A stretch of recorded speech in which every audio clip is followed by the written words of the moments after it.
welcome to another exclusive event from The Economist. I'm Charlotte Howard, the paper's executive editor, standing in for Zanny Mitten-Beddoes, who has temporarily lost her voice. We wish her a speedy recovery, but I'm thrilled to be with you today to get into this. After a break over the summer, we're back to consider the latest developments in the war in Ukraine and how the conflict has changed the world since Russia's invasion began more than 6 months ago. Since we last convened our panel, we've seen Nancy Pelosi's visit to Taiwan, the subsequent saber-rattling response from China. An energy crisis has deepened as countries' dependence on Russian fossil fuels have become ever more clear. And Mikhail Gorbachev, the co-architect alongside Ronald Reagan of the post-Cold War world, has died at the age of 91. Meanwhile, in Ukraine, of course, there's a much anticipated counteroffensive that has begun around the Russian-held southern city of Kherson. UN inspectors have reached the Russian-occupied Zaporizhzhia nuclear power plant. Russia has shut down the Nord Stream 1 gas pipeline. And in America, President Biden has recently announced the largest single military aid package for Ukraine yet, which comes out at $3 billion. This is a lot to get through, but the broad question that we'll be exploring today is, what does it all add up to? More than 6 months in, how is this war changing the world? We'll explore the economic impact, how the war is changing Europe and broader military alliances, the impact on nuclear strategy, and the lessons that China and countries in the global south are learning from this conflict. To answer all this, I'm fortunate to be joined by our colleagues who have been following the events in Ukraine from day one. Our diplomatic editor, Anton, Guardia, who is joining us from Washington, D.C., our defense editor, Shashank Joshi, and our Russia editor, Arkady Ostrovsky. Thank you all for being here. I want to start by grounding our discussion in the here and now. So Shashank, I wonder if you could update us on the current military situation in Ukraine. Hello, Charlotte, and it's a great pleasure to be back with all of you today. I think we have some of our fantastic maps made by our brilliant map making team to guide us through a little tour of the battlefield, and perhaps we could pull those up on the screen now. By and large, this hasn't changed since the last time we were all gathered here. In fact, this has barely changed since April, when Russia withdrew from the areas north of Kiev, withdrew from northeast Ukraine around Sumy, and consolidated its forces on an attack in the east. But there have been minor changes, of course, the most important of those being the conquest of Severodonetsk. What I want to emphasize today, Charlotte, to everyone, is that this is still a war that is on a very, very broad front, and very active on a broad front. The active front line is longer than 1,000 kilometers, even though all of our focus this week is understandably on southern Ukraine in Kherson province, for the obvious reason that that's the locus of the counteroffensive. Perhaps we could get the next map, and I'll just say a little more about the Donbass, which was the focus of Russian efforts in the second phase of this campaign after April. The important thing to bear in mind is these two places you can see on the map in front of you. Siversk, which is up there just to the in that salient, that Ukrainian salient, and the town to the south, Bakhmut. And that line connecting those two is a sort of Ukrainian defensive line, shielding the two big cities of Slovyansk and Kramatorsk. Russia wants to capture those cities. Those are very important parts of Donetsk province, which is one half of Donbass. But that defensive line has held. However, there are attacks pretty much every day. I think in the last week there have been sort of 19 villages and towns shelled or struck by Russia. There's a lot of fighting going on. Russian forces are attacking right up to the edges of Bakhmut. They're probing around Siversk. And indeed, there is some speculation that Ukraine may be interested in a counteroffensive around Izium to the north, as you can see at the very north of this map over here. So the message I'm delivering essentially is, don't forget about Donbass. You know, the front lines aren't moving, but there is a lot of probing activity, a lot of shelling, a lot of fighting still going on. So that's Donbass. Perhaps we could now turn attention to the south, which is what we've been focused on this week, because on Monday, we saw the Ukrainian authorities launch what they described as an offensive in multiple directions, which in some ways is the counteroffensive that we have been waiting for from Ukraine for a long time. What I want to stress here is that there are three possibilities here. One of them is that this is simply a shaping operation, as the military jargon goes, which is an operation to improve your position around enemy-held territory, in this case around Kherson City, which you can see on your map on the mouth of the estuary. The second possibility is that Ukraine is intent on pushing Russian forces all the way out of the west bank of the river, pushing them right over into the east side of this province, which would be a pretty substantial operation, as you can see. And the third possibility is that the Ukrainians are intent on crossing the river, crossing the Dnieper River, and going all the way across and liberating all of Kherson province. I think that's pretty unrealistic for now. I'm surprised the Ukrainians launched the counteroffensive this early, and I think it is not a huge operation. I still think it's a pretty modest operation that is intended to build up their positions around Kherson City, to weaken Russian positions, and ideally to force the Russians to leave Kherson City without a fight for the city itself. The last thing I'll say, Charlotte, before shutting up is if you look at these areas around, particularly east of Suhi Stavok, that little salient that seems to be developing to the east, we don't have a very good sense of what's happening on the ground. I'll be very honest, we'll say that. The Ukrainians have imposed a media blackout. But if you look at what's happening there is a sense in which, according to Russian military sources, the Ukrainians may be pushing east, and they may be hoping to drive a wedge into that bit of Kherson, driving all the way to the river, cutting Russian forces on the west bank into two segments, north and south. That would effectively trap maybe 10,000, 12,000 Russian forces on the north side of the west bank of the river in Kherson province. And that may be the Ukrainian intention. But I think we will only know for sure how that's going in days, perhaps even in a week. It isn't something we can judge with any certainty right now. Thank you for that overview. It's a reminder of how relentless the violence continues to be in Ukraine, even as we start to think about these bigger picture questions. I wanted to ask you before we move on, though, if you could give a really quick update of the current situation at the power plant, at the Zaporizhzhia power plant. Zaporizhzhia, as we all know, I think by now is Europe's biggest nuclear power plant. The important developments there have been an intensification of shelling around the plant. Russia blames Ukraine, but I think, as we all understand, Ukraine has very little incentive to shell a power plant that's on its soil that it hopes to recover and hopes to keep intact, and is surrounded by Ukrainian villages and settlements. And so what seems to be happening is that Russia is using the power plant as a kind of shield from which to conduct shelling outward at Ukrainian positions. The fighting around the plant has intensified, but the big news, Charlotte, today is that we have seen the arrival of a mission from the International Atomic Energy Agency. That's the UN-led agency that effectively monitors nuclear power plants around the world. The Russians had resisted a visit to the plant, but they have now allowed in Rafael Grossi, who is the head of the IAEA, to inspect this facility. I think they want to check what the condition is like for staff who have been operating under Russian occupation under very threatening conditions for months. They want to look at the status of military equipment based at the plant, because there are quite credible reports that Russia has put military platforms, including military vehicles, inside the plant itself, knowing that Ukraine can't attack this very easily. And so the hope is that the IAEA can shed some light on that situation. Can we go now to Anton? I want to ask about the support, the monetary support that America is providing to Ukraine. When you look across the maps that Shashank just showed, it becomes very evident in a tangible way just how much resources are required, just how many resources are required to keep this thing going. How durable is America's commitment to Ukraine, do you think?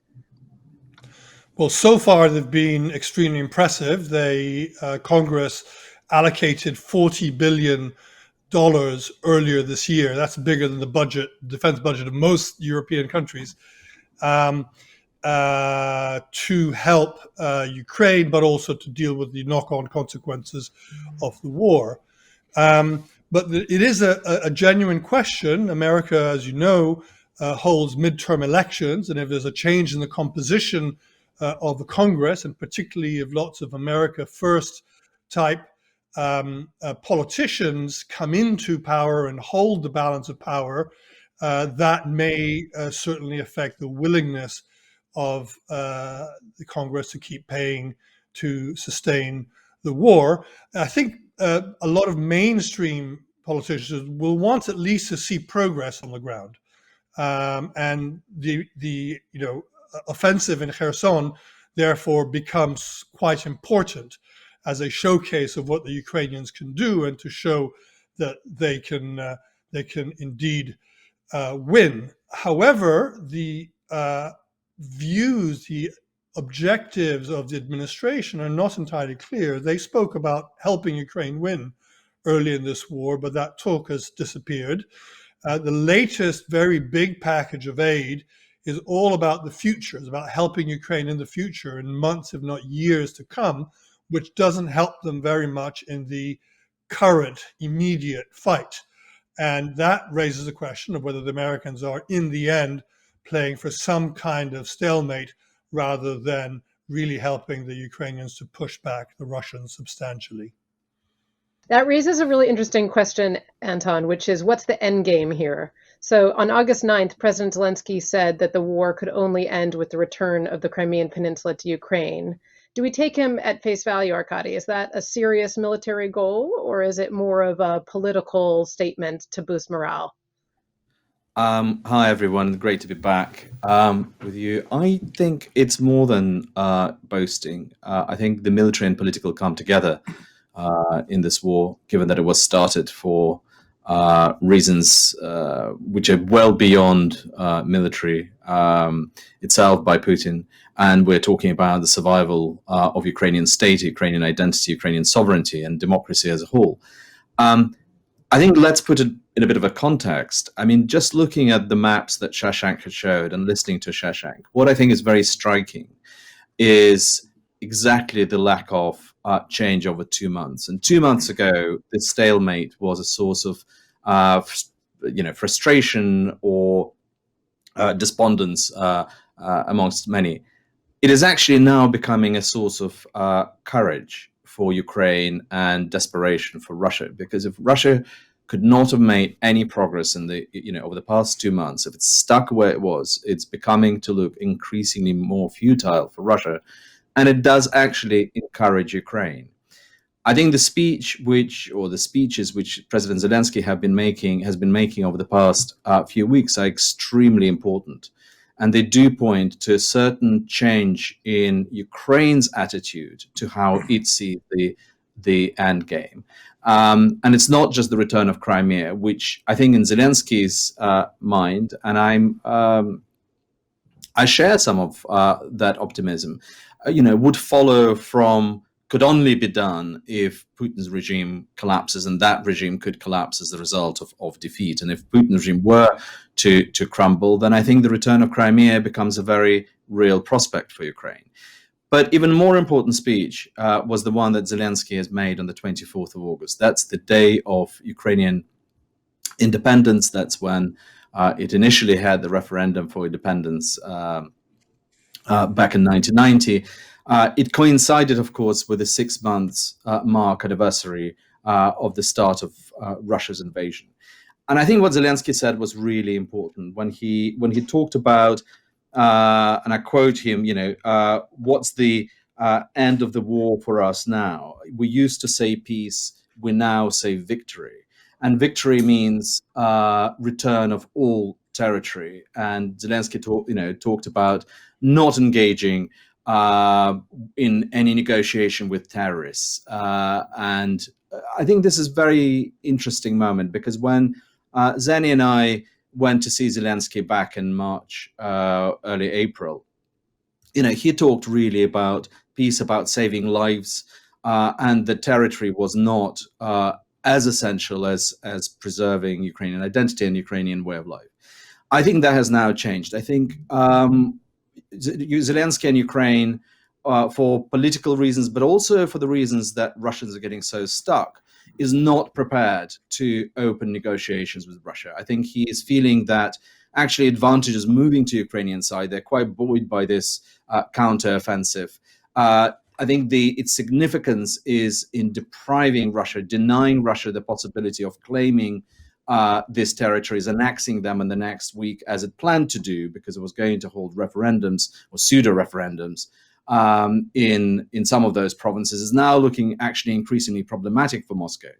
So I think that we've moved from 6 months ago, when nobody thought that Ukraine would last sort of past 4 days, to the moment when Ukraine was sort of getting into sort of long attrition war. And I think now there is sort of this morale boosting on the Ukrainian side, an increasing feeling in Moscow that what is it all this for? How long is it going to go for? We used to think that long war is sort of for Putin's advantage. I'm not so sure anymore.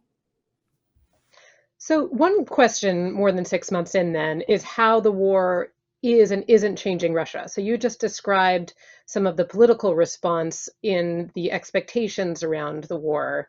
We've looked at The Economist, our cover last week, which you can read by scanning the QR code that should pop up shortly on the bottom of your screen.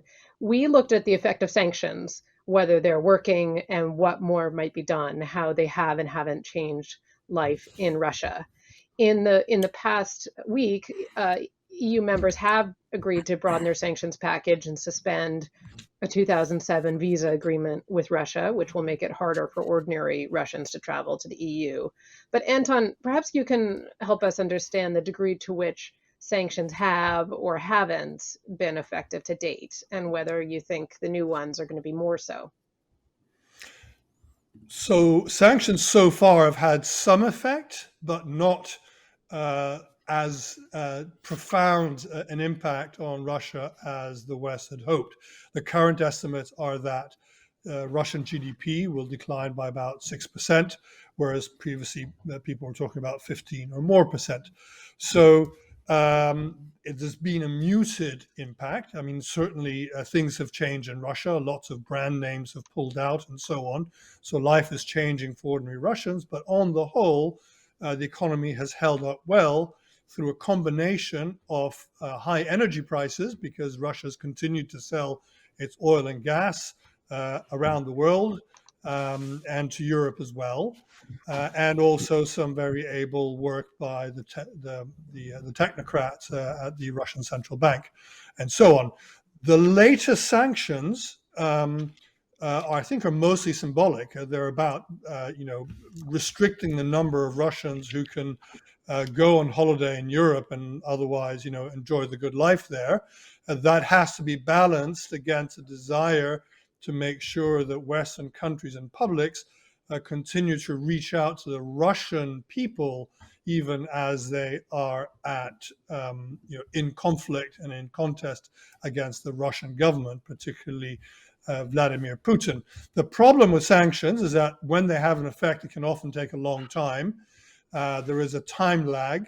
Not everybody around the world wants to impose the sanctions that the West does. Most of the world is not imposing embargoes on Russia, and therefore it means that sanctions are not a cheap way of doing foreign policy, and that they are always have to be part of a package of measures that in this case includes hard power, helping Ukraine defend itself and strengthening NATO.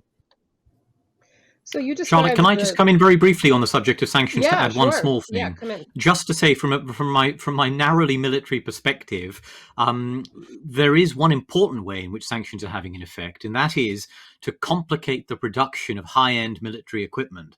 All modern military equipment relies on microchips in various ways. You can get by with lesser quality stuff in some things. You can build lower quality armored vehicles or artillery pieces. But when it comes to precision guided munitions, where Russia's stocks are running low, and we have seen them resort to, for example, to using surface-to-air missiles, S-300 air defense systems, in a ground attack role for which they were not initially designed and for which they are not optimized, the sanctions regime, the export control regime, is directly limiting Russia's ability to replenish in a timely fashion its stocks of those most sophisticated and high-end military goods. So we need to have a conversation not just about the overall effect on Russia's economy, but also the more direct and immediate effect on the war machine as well.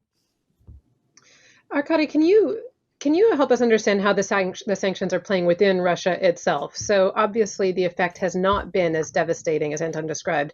It has not been as devastating as some had initially predicted.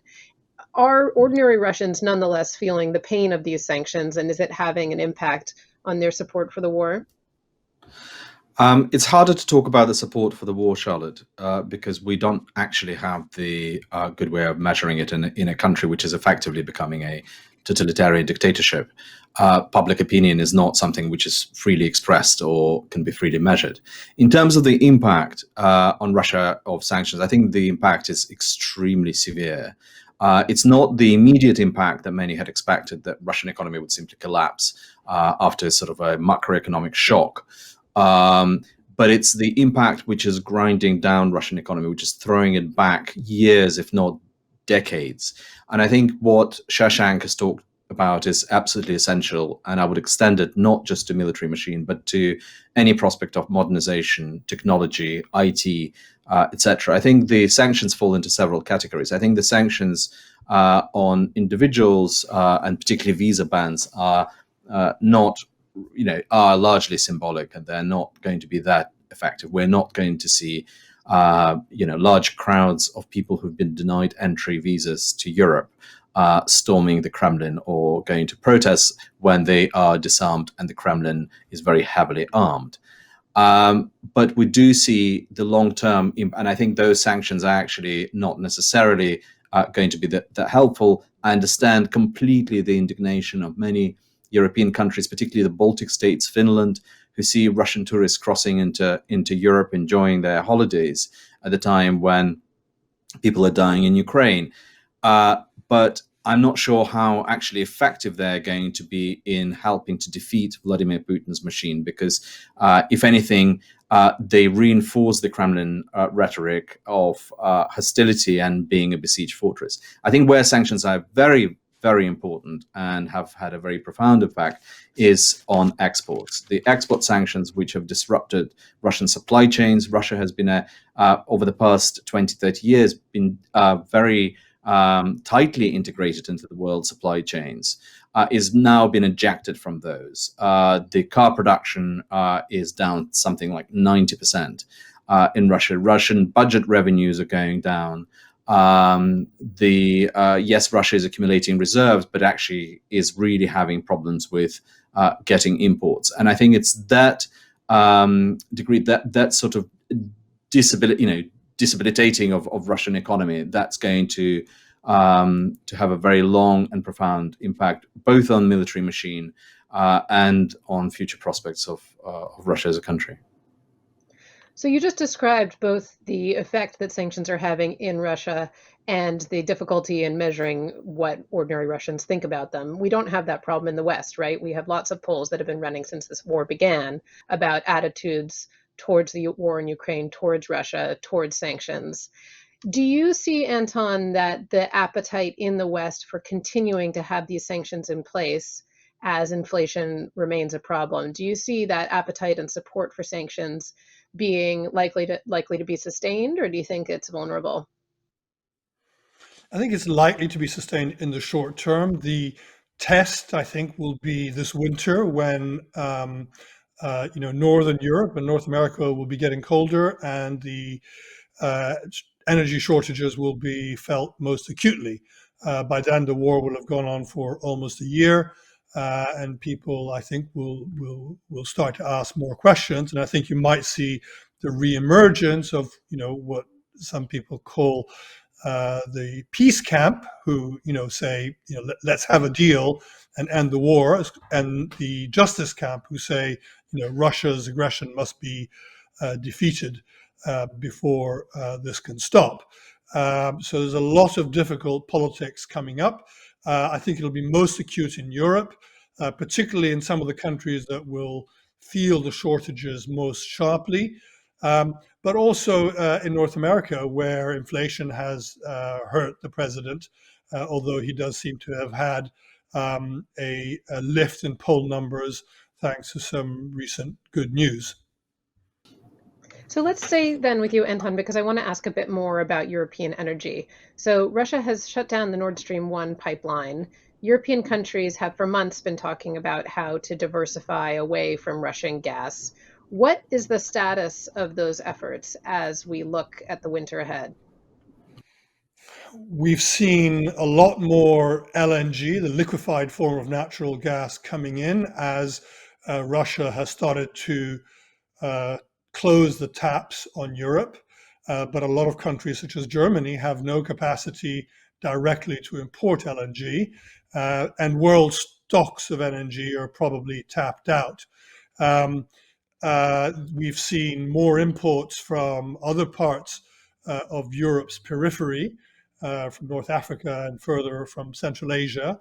You're starting to see countries impose demand reduction, urging people to turn down their air conditioning this summer and to not turn up the heating so much in winter when it comes.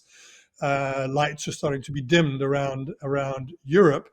And at some point, possibly, you're going to see some form of rationing as governments make a decision as to who gets energy and who doesn't. In the long term, this should encourage the transition to cleaner, renewable forms of energy.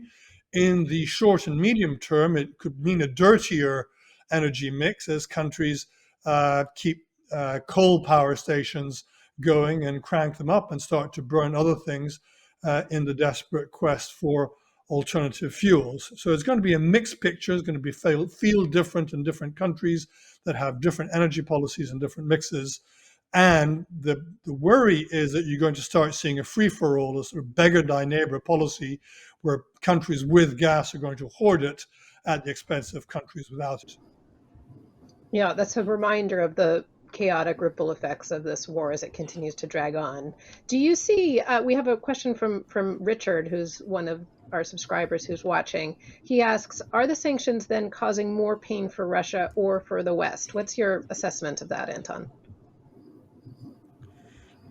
My sense is that in the very short term, they cause more pain to Russia than to Europe. In the medium term, they may cause more pain to Europe than to Russia. And in the long term, given the things that Arkady has said and the kind of grinding down of the Russian economy, the West should emerge on top. But just remember that countries can endure a huge amount of pain. It's not just who suffers more pain, but who can put up with it more.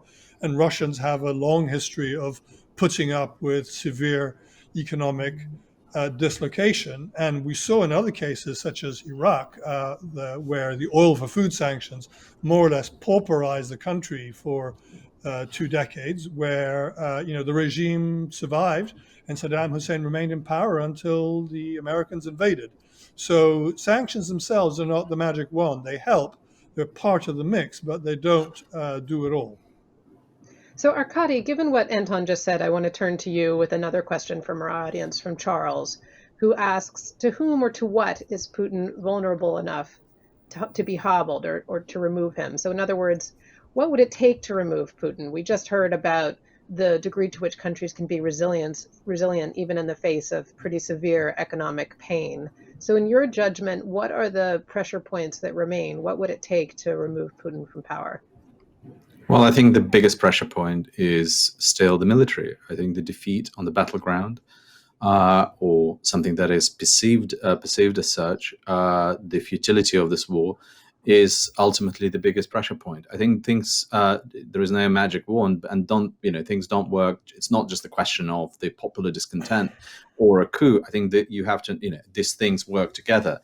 I think when Putin's ratings, however inflated they are, or sort of the elites understand that he's really lost legitimacy, or people are starting to grumble and completely lost faith. I think that's when the elites move on him.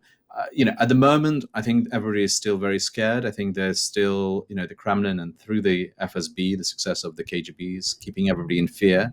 But that's not an infinite resource. I mean, note that Putin, for all he is doing, is still not able to call, for example, a mass mobilization, because he knows what discontent that's going to produce, and he is not actually resorting to mass terror. It's horrible targeted repressions. I'm not for a second suggesting there is any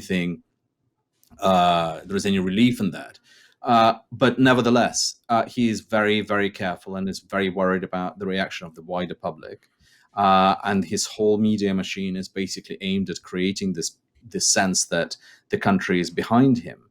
But when that support visibly starts to crumble, when something starts to break, that's when the elites actually move on him. I think this actually, incidentally, has now become a main Western strategy, or America's strategy in dealing with Russia. I think ever since President Biden said he was worried about not seeing an exit strategy for Putin, given that Russia is a nuclear power. I think it looks like the Western policy, and America's policy in particular, has shifted to the idea that you have to wear Russia out, that you have to wear Putin out, and to drive him to the stage where people will be fed up with it. And when he decides to escalate, whoever he gives the order to says, you know what, we had enough of it. So one of the areas in which the war has clearly been counterproductive in a very public way towards Putin's broader objectives has been with NATO, right? So I want to turn to the broader question of strategic alliances, but start with NATO, because it's ironic that one of the things he's been most clear about from the beginning is that he doesn't want there to be an expansion of NATO, and his war has precipitated exactly that, right? So you have both Finland and Sweden who are joining the alliance. Shashank, what do you see as changing in the past 6 months for NATO, in addition to those two countries seeking to join? Do you think that more expansion is possible? What is next for NATO? Well, more expansion is possible. NATO has affirmed its open door policy, and indeed the impending membership of Finland and Sweden is a really powerful signal that expansion will not stop. The next big question when it comes to expansion would be the Balkans, particularly questions around countries like Bosnia-Herzegovina, where expansion is a much more fraught question domestically and internationally than Finland and Sweden, which were very advanced military powers, already highly compatible with NATO. Those were easy cases. The really tough ones are the Balkans, but also countries like Georgia, which are very politically, in some ways politically dysfunctional relative to Finland or Sweden. So more expansion is a long-term possibility, but not in the next couple of years, I would say. I think the really important change is the transformation of NATO's defense posture. We are seeing unprecedented American deployments in Eastern Europe, which haven't happened before to the degree that we're seeing today. We're seeing the alliance placing huge numbers of forces on higher alert than was in the past. The new Supreme Allied Commander, a man called Christopher Cavoli, is writing a series of what are called regional defense plans because, believe it or not, since the Cold War ended, we haven't had specific detailed plans for the defense of allies in Eastern Europe, saying these forces would go to this place at this time. But that's what's happening today. So there's all of that transformation taking place. If I'm picking out one other thing, which is perhaps less obvious, it is, I think, the phenomenon of Eastern Europe, particularly Poland, the Baltic states, becoming more politically and militarily significant to the alliance, not just in a geographic sense of their real estate being significant, although, of course, that's the case. Poland is a vital hub for weapons. The Baltic states are receiving new attention in terms of their defense. The Baltic Sea is going to become a NATO lake once Finland and Sweden join. But in a political sense, the attention being paid to the Baltic states, countries that were seen as being prescient on Russian intentions, that were seen as being, once upon a time, would have been seen as kind of very hawkish, bellicose on Russia, and today are seen as being ahead of the curve. I think countries in Western Europe are paying more attention to Poland, to Estonia, Lithuania, Latvia, and also in the southeast to Romania, Bulgaria, Slovakia. I think the center of gravity of NATO is shifting to the east and the southeast, and that's a long-term intellectual shift taking place. That's fascinating because that's a transformation, as you say, that will have very long-term implications, but it has really been supercharged in the past 6 months, right? And so I'm wondering if you look at other big big international institutions. I'm just sitting a few blocks from the UN. It doesn't strike me that the similar scale of acceleration and reform is happening there. Anton, can you describe what the war in Ukraine has and hasn't changed about the UN and its role in this conflict specifically and in broader conflicts. So, for instance, I'm particularly interested in the presence of Russia, which continues to have a veto on the Security Council. That seems increasingly unacceptable. Is there any mechanism for reform there? It is extremely difficult to reform the United Nations, particularly to reform the Security Council and the use of the veto, because any country that stands to lose its veto will veto such a measure. Nevertheless, the General Assembly has passed a resolution and a requirement that countries that cast their veto must come before the General Assembly, which is the whole UN body, and explain themselves. And by that small mechanism, try to add a little bit of political pressure on countries not to use it carelessly. But it won't stop countries seeking to defend its interests from casting a veto. So UN reform is dead. It's still a place of debate where these questions do come, although I think it's much less central to the Ukraine crisis than, say, the UN was during the run-up to the Iraq invasion of 2003, where you had these huge battles going on at the UN. Nevertheless, the UN General Assembly did vote to condemn the invasion of Ukraine by about 140 votes. So that's a very big number. That number reduced in a subsequent vote. So there is a sign of kind of erosion of the West's position. It's going to be interesting in September when the leaders gather in New York for the General Assembly and the high-level debate to hear what people have to say about it. Joe Biden will deliver one of the very big speeches of that particular event, and people will want to hear how the fence sitters respond. What does India in particular have to say? Because it is moving closer to the United States for fear of China, but because of its fear of China, it also maintains a close historical relationship with Russia. And as we speak, the Indians, the Chinese, and the Russians, among others, are going to be going to Eastern Russia for some war games. So Russia does retain some pulling power, and particularly because it has this echo of it can tap into this old anti-colonial sentiment that is still quite prevalent at the UN. Do you think, this is one for Shashank, do you think then, this is a question from Andrew, a member of our audience, do you think that this war will change EU countries' commitments to increase their budgets for defense, so they're not as reliant on America to protect them? And that question could be broadened out even, whether countries around the world are going to be spending more on defense in response to what they see happening in Ukraine. Well, Andrew, thanks for the question. I think it already has done that, right? Germany being the most obvious example. Our colleagues in Berlin have written a lot of very good stuff on the Zeitenwende, the turning point, and including the defense component of that. If Germany upholds the commitments it has made to the letter, it will become the largest defense spender in Europe, overtaking France and the United Kingdom. That's just inevitable given the size of its economy. That's a really important moment for Germany, given its past and its culture. Similarly, other countries that were not spending 2%, the NATO target, have pledged to do so. That includes, for example, Sweden. And countries that were spending 2% have pledged to go much further than that.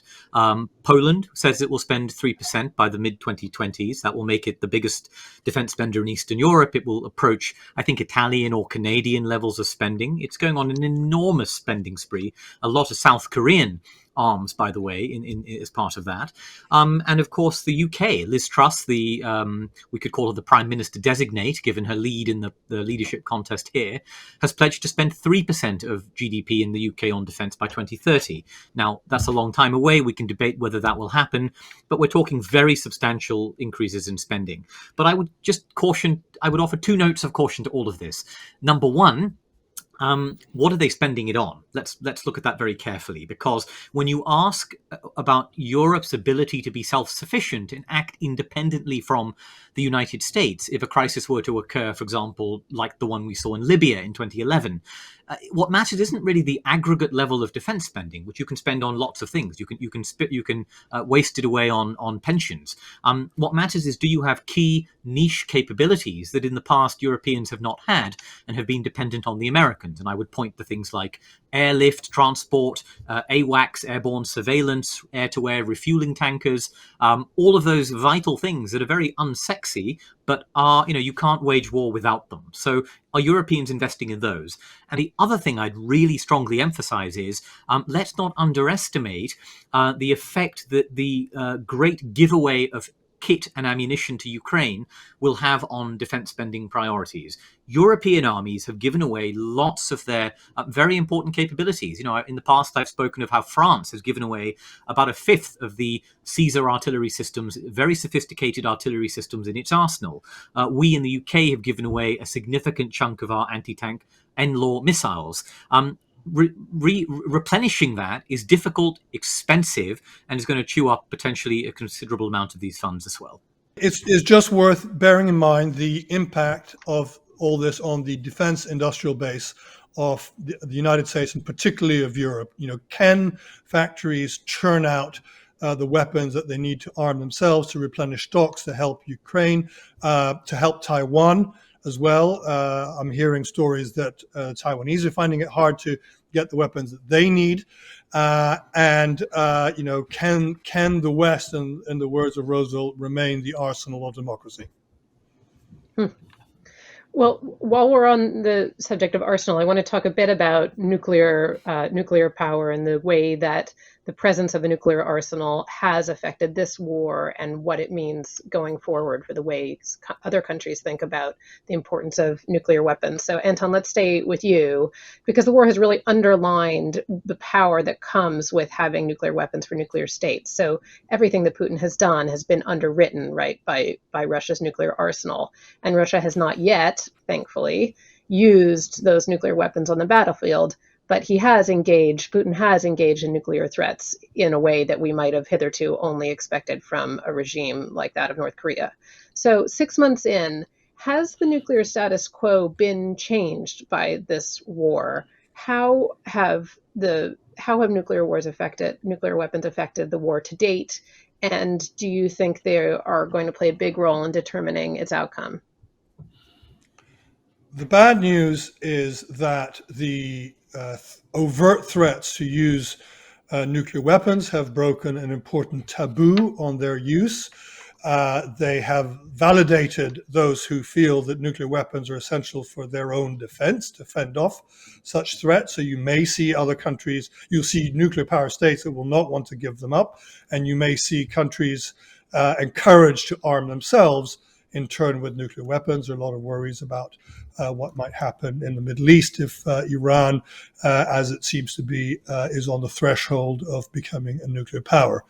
The good news is that despite their enmity, America and Russia continue to exchange the crucially important information about their respective strategic nuclear weapons. These are the long-range ones under the New START treaty. So they keep notifying of weapons being moved, of weapons going into maintenance, coming in and out of silos, and so on. You have not had the resumption of on-site inspections, which is important, and which the Russians have said, have signaled can't happen in the current climate. There is a problem because that treaty will expire soon, and nobody sees how you can begin negotiations on extending it in the current climate.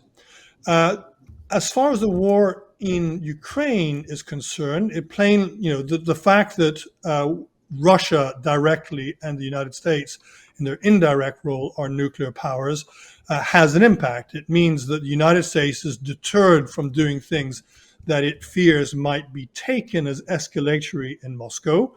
And in turn, the Russians have been deterred from, for example, attacking supply routes of weapons going into Ukraine for fear that attacking targets on a NATO country could lead to an uncontrollable escalation. So the war is bounded, and this is why it took the Americans so long to provide the HIMARS weapons that are now so celebrated. These are longer range weapons that allow the Ukrainians to strike Russian command posts, supply depots, ammunition, and so on, further in the rear, which is causing mayhem in Russian lines. For example, the Americans still refuse to provide a weapon called ATACMS, which fits on the same HIMARS launcher, but gives you even more range, because that would, in theory, allow the Ukrainians to be able to hit deep into Russian territory, and that's a risk the Americans don't want to take, which is why I think that ultimately this very cautious incrementalism by the Americans means that, deliberately or not, the end game becomes some kind of stalemate. Now, as Arkady says, a stalemate may be good enough in wearing down the Russians, sapping support for the war, and ultimately undermining Vladimir Putin's position, but there are also risks to playing the long game, which is that, as we discussed, support at home for the war and sanctions and the economic pain will begin to ebb, and you start to see cracks in the United Western Front. So it's a delicate game. Arkady, you've been studying Russia for a long time. What do you make of Putin's nuclear strategy in this war? Well, in some ways, Putin doesn't have as sophisticated a view of nuclear as his predecessors actually have had, who understood that it was the weapon of deterrence, who did have the first-hand experience or memory of the Second World War. I think they understood the idea that these were the weapons which were designed not to be used. I think for Putin, if something exists, it exists there for use. I think this said, is not from what we can tell, he is not a death wish himself, for all his talk about him going to heaven and, the rest of the world rotting in hell.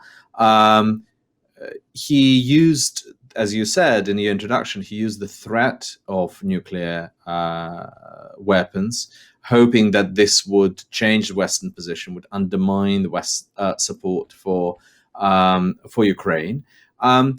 And actually, this hasn't really quite worked, has it? And so recently, Russia stopped really talking about the threat because of nuclear weapons. It kind of remains out there, but we haven't heard recently much about it, because I think they understand that if you continue to talk about it and it just becomes bluff, it actually just undermines your position if you're not indeed prepared to use it on the battleground. And let's hope that continues to be the case. Remember, a few months ago, we talked about just what Anton mentioned, the supply of HIMARS to Ukraine. When Ukrainian military were trained to use them, there was, and I talked at the time to some very senior American military in Europe who said they were quite nervous and they were going to watch very carefully how Russia responds. Well, Russia has not responded in the worst kind of way they feared. What's more, Ukraine actually has launched attacks on Crimea, which was nuclear protected, which Putin in the beginning said, if you attack Crimea, that's attack on Russia. That's the red line. Ukraine continuing to shell Russian military bases in Crimea without sort of much of Russia's response. I think that's very, very significant. And I think Anton is right. I think there is a danger that the Western support is going to start to wane. In fact, this is indeed what Putin is so dearly hopes for. I think Putin has gone through 3 stages now, so at least when he hoped that his military might will just completely overwhelm Ukraine and its Western supporters in the first days of the war. That didn't work. He then thought that Ukraine would crack under sort of his sustained attrition. That didn't happen either. His next hope was that if he puts pressure through energy prices, as he's doing now, through blockading the ports of Odessa, the export of grain, Western leaders will come to Zelensky and say, look, we're sorry, but we're facing political crisis at home. The world is in danger of famine. You really have to sit down and negotiate with Russia, however unpleasant that might seem. We're actually not seeing much of that either. For all the economic pain, we're not seeing any pressure exerted on Zelensky to sit down and negotiate with Putin. So I think the longer it goes on, yes, there is of course always a risk of Putin deciding to press the nuclear button. Hopefully, by the time, if God forbid he decides to give such an order, by the time it comes, there will be enough people to understand that this is suicide. So I want to look beyond the this particular conflict and the impact on Russia, but to look broadly at how the wars is rippling outward, so how its impact is rippling outward, the lessons that other countries are drawing from this conflict as they consider their own strategic priorities. So one question I want to start with is, of course, the enormous one of China, and I'll begin with Anton on that, which is there was much made since the start of this war on what lessons China would take from an invasion of Ukraine and how it might affect its own strategic planning on Taiwan. Where do you think we are now, more than 6 months in, on that, the answer to that question? We're in an extremely worrying situation. We have seen tension over Taiwan increase in recent weeks, particularly since the visit to the island by Nancy Pelosi, the Speaker of the U.S. House of Representatives. So China, the crisis in Ukraine started off with Putin going to visit Xi Jinping. The two declared that they had their friendship knew no limits. So you had the two Eurasian powers seemingly, protecting each other's backs. And indeed, Russia was able to move a lot of forces from its far east over to the west. The Chinese are watching very carefully what's happening. I think they will have been surprised by how badly Russia is doing, and they will be drawing lessons for their own plans on Taiwan. I think, the lessons for Taiwan itself is they have to hold out. It is harder to invade an island than it is to invade a neighboring country over land. But at the same time, it is going to be much harder for Taiwan's friends to help it than the ease with which they were able to ship weapons right across the border into Ukraine. So Taiwan needs to figure out how it's going to hold out long enough for the Americans to get there and for other countries to help them. As some strategists say, the war over Taiwan might be over before the Americans even get there because the distances in the Pacific are so enormous. So people are watching this for the tactics that are used, for the sort of weapons that will be needed in future, and for signs of how the Chinese are thinking about it. There is a debate in Washington. I want to cut you off. Sorry. Yeah, I want to cut you off just for 1 second with a question from a member of our audience, which is directly salient to your point, which is essentially, would Chinese intervention in Taiwan compromise the Western effort in Ukraine? So essentially, can the West do both? So you just suggested that it would take some time, right? Just logistically, right, for American aid to reach Taiwan in the event that China would invade. But if let's say it could logistically get there, is there the capacity to do both? Can you imagine a world in which the West is both supporting Ukraine and helping Taiwan? The banal answer is that Ukraine is mainly a land question, an army question for the United States, whereas Taiwan would be a naval and air war predominantly. But, military resources are fungible. And there are people in the United States who say we must move stuff out of Europe and put everything into the Pacific. After all, the administration's strategy is that China is the pacing threat. It is the big threat. The question is that big threat now in the coming decade or in the 2030s and 40s? The US budget at the moment, the defense budget request, seems to place the threat in the 2030s, but there is a sense among American commanders in the Pacific, that actually it's in the coming years. And it would be very hard for the Americans to do both. There will be pressure on the Europeans to do a lot more on their own. Do you think, I'll take one more question from a member of the audience, from Wim. Is Xi Jinping happy with what's happening? Are the developments in Ukraine an unequivocal good thing for China? I think it would have been a better thing for China if Putin had won quickly. And I think he is in any case more concerned with the immediate problems that he has. He's got an economy that is faltering. People talk about whether China, after decades of stellar growth, is entering a middle income trap. And he, of course, has to get through his party Congress with flying colors. But it would be better if his fellow autocrat had been doing well than had been doing poorly. Can I just chip in one thing on Russia and China? Charlotte, I think for Xi Jinping, obviously bolting himself to a loser is a very bad idea. I'm not sure that China was that thrilled with Russia starting the war in the first place. I think that kind of a disorder is not that China particularly welcomed. And China is very careful not to be drawn into Russia's conflict with America. I think it was very Russia's naive and simplistic understanding of where China stands, that it can be allied with China against America. China, for all its posturing, for all its problems with America, for years, and I don't think that has changed at all, has been maintaining this position that however, whatever the relationship with Russia is, China doesn't want to add Russia's problems with America to its own, and therefore there is no strategic alliance between the two countries. And so far, China has been very careful not to breach the sanctions imposed by the West. May I ask then about what you see as coming next, both in this year and in those to come, as the war potentially drags on, and then even after it ends?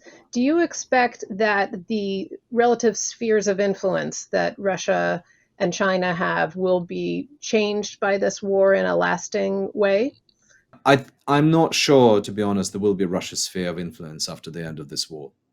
I think this war will go for some time. I don't think we should fool ourselves. It would be wishful thinking, however much we want that for the war to end as soon as possible and to end in Russia's full withdrawal from Ukraine. I think we're looking at months and possibly years.